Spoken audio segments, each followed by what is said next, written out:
ए भैया, 2 पैक लगौला से केतबो जोर जोर से स्टेज पे चढ़ के हल्ला करब और केतबो हवा छोड़ब तो लोग तोहके शराबिए कही। भले तू लाख सोमिया पोखरेल के बुला ल, देवरा ढोरी चटना वाला गायक के बुला ल, केतबो तू अश्लील सिंगर के साथ तू खूब स्टेज शो कर, लेकिन फिर भी तोरा एगो लोग अब शराबिए कही। अइले शराबी कही कि जब लोग 2 पैक लगा लेवेला न तो ओकरा सामने मतलब कोई छोटा न लौकेला, समझला। जब वो 2 पैक लगा लेवेला न तो ओकरा सामने सब मतलब छोटे लौकेला, छोटे मतलब ओकरा से बड़ कोई लौकेला ही ना। आ उहे में एगो तू बारह जो 2 पैक लगौला के बाद हऊ नहीं ठेलेला लोगन के, हऊ नहीं ठेलेला, हऊ स्टार क्यों नहीं ठेलेला। तो बताओ, तो इतिहास पढ़ के देख लो। अरे इतिहास पढ़ के देखे का, एगो बच्चों देख ली कि जाके एगो फेसबुक पर चाहे इंस्टाग्राम पर सब तोरा से ज़्यादा जो सर अभिनेता के फैन फॉलोइंग बा। तो इतिहास पढ़े के का बा।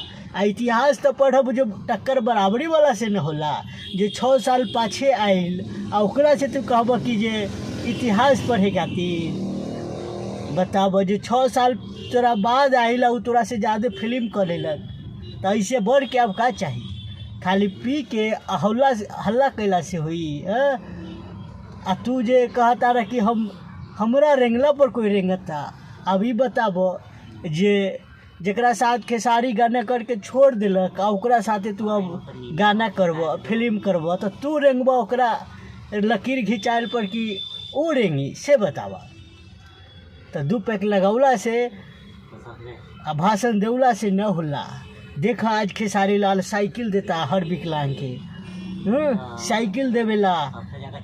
ई काम सब आज गरीब सबके देव तो नाम चली। आ 2 पैक लगा के तो झमकौला से होई, देखौला से होई, ई सब से कुछो न होई। सब जान गइल बा कि तू फेंकू बाड़ा, 2 पैक लगा के फेंकत बाड़ा।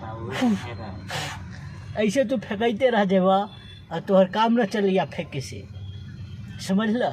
ओते तो कोई 2 पैक लगा ली तो बड़का बड़का छोड़ी। देखा अपना वो अपना राइटर के देले बा ब्लैक फॉर्च्यूनर, देखत बाड़ा ब्लैक। ये सब कबो न तू कर सकला। तू करब सिर्फ 5000 के एगो चांदी दे देब, 5000 के केकरो एगो टिल्हा सोना दे देब आ नाम कमेब कि हम सिकरी देली तो हई देली तो हई देली, जोर जोर से चिल्लेब का। सही बात हम बोले ली सच, चाहे लागे केकरो केतबो करवा, काहेला कि हम हमेशा सच बोले ली और सच बोलब। चाहे विरोधी लोगन के केतबो पछवाड़ा में हरा मिर्च लागे, वैसे हमरा कोई फर्क नहीं। खैर भाई लोग, आप लोग के का कहे के बा आप लोग कमेंट में बताब और वीडियो को शेयर करा।